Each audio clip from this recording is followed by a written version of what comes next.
Меры карантинного порядка, введенные руководством Министерства внутренних дел в целях недопущения распространения коронавирусной инфекции в местах принудительного содержания под стражей, реализует медико-санитарная часть ведомства. С учетом эпидобстановки в стране, по приказу министра был разработан план на предмет того, если на территории СИЗО будет выявлен заключенный с подозрением на ковид, а также помимо СИЗО в ИВС и в спецприемнике-распределителе. Значит, план заключался в следующем. В случае выявления заключенного, инфицированного ковид, он закрывался в отдельной камере, изолировался. Санчасть автоматически становилась красной зоной, все камеры обрабатывались хлорсодержащими средствами, а также спиртсодержащими распылителями. На вот эти мероприятия были дополнительно выделены средства и средства индивидуальной защиты. То есть недостатка вот в этих материалах у нас нет. По распоряжению министра внутренних дел Дмитрия Дбар ведомство обеспечено необходимыми средствами дезинфекции и индивидуальной защиты. Системно проводится профилактика заболеваемости и первичная диагностика.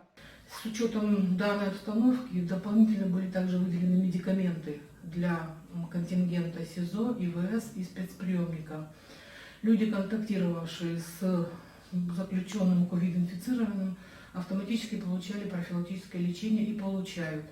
Дополнительно выделены медикаменты – это противовирусные препараты, жаропонижающие, нестероидные противовоспалительные препараты. Как уточнила Русудан Габлая, для первичной диагностики тестирование на коронавирусную инфекцию проводится на месте, и заболевшие лица находятся под тщательным наблюдением медперсонала санитарной части СИЗО.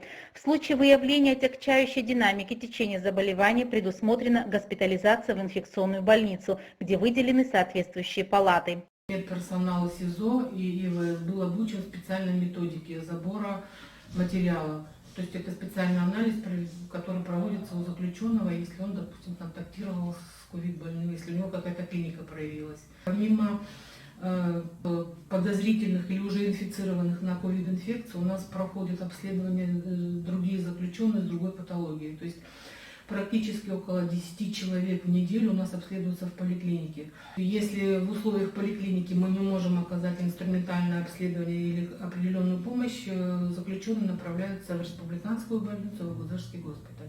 Поликлиника медико-санитарной части Министерства внутренних дел работает в штатном режиме. На сегодняшний день диагностировано 5 положительных фактов коронавирусной инфекции в СИЗО МВД.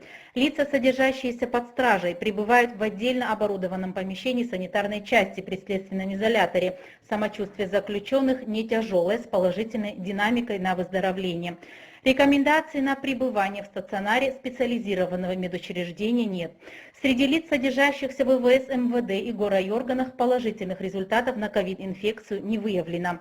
Медперсонал ведомства в установленном порядке проводит консультации и диагностику содержащихся под стражей граждан, обеспечивает комплектами средств индивидуальной защиты и дезинфекции.